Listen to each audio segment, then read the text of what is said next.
Hi, my name is Mr. Goodell, and today I'm going to show you how to paint the sky and the clouds in your Bob Ross style landscape painting. You notice I have my paint right here. I only got the colors that I need on my little palette paper there. I have my scrap paper, got my brushes, paper towels, and I have my water right here. So what I'm going to do is I'm going to start by mixing up my paint.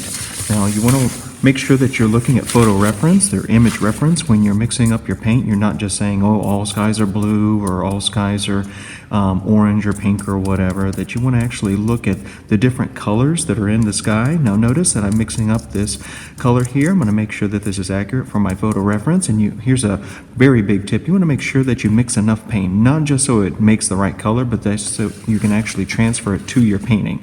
That's one of the big mistakes people make sometimes, is they mix the right color, but there's not enough to actually transfer to the painting.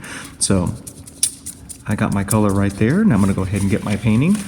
When I paint on this board, I'll be painting right over my drawing. That's totally fine. Again, I have my scrap paper so I don't get any paint on the table.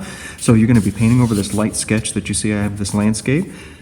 I'll go ahead and start painting in this sky right here. And don't worry, if you get it on the painting board and realize, oh, it's too dark or too light or whatever, you can actually change it right on the painting itself. So I'm going to go ahead and add a little bit of white here, and even lighten it up as it gets closer to the mountains here, what would be the horizon line.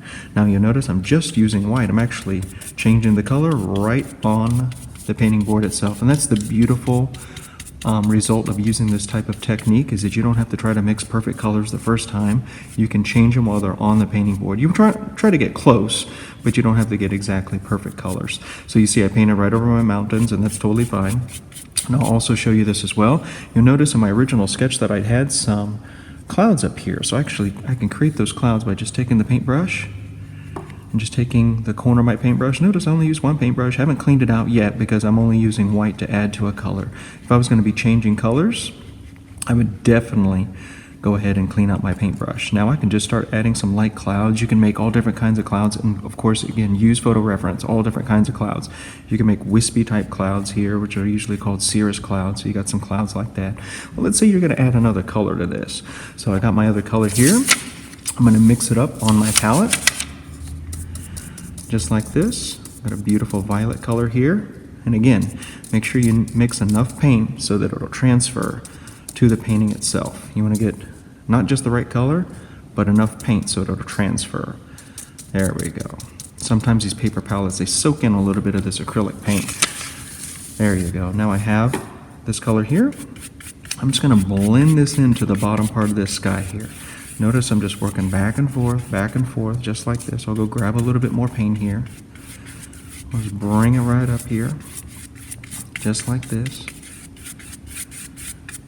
Clean out my paintbrush really well, my water. I also have paper towels here, so I can dry off my paintbrush. Acrylic paint does dry really quickly, especially during the wintertime when the heaters are running. So you want to make sure that you clean out your paintbrush so that acrylic paint doesn't dry inside the paintbrush and ruin the paintbrush. Now what I'm going to do is I'm actually going to change. I'm going to add just a touch of yellow down here at the bottom, just by adding it right onto the painting here. So I don't have to be afraid of painting like this. I can just add a little bit of yellow just for a little glow. Now remember, most of the mountain's going to actually cover up a lot of these parts here, so you might only see just a hint of this yellow down here at the bottom in the final project. And in fact, sometimes when you paint something, it just gets completely painted over, and don't worry about that. Again, now I'm going to clean up my paintbrush.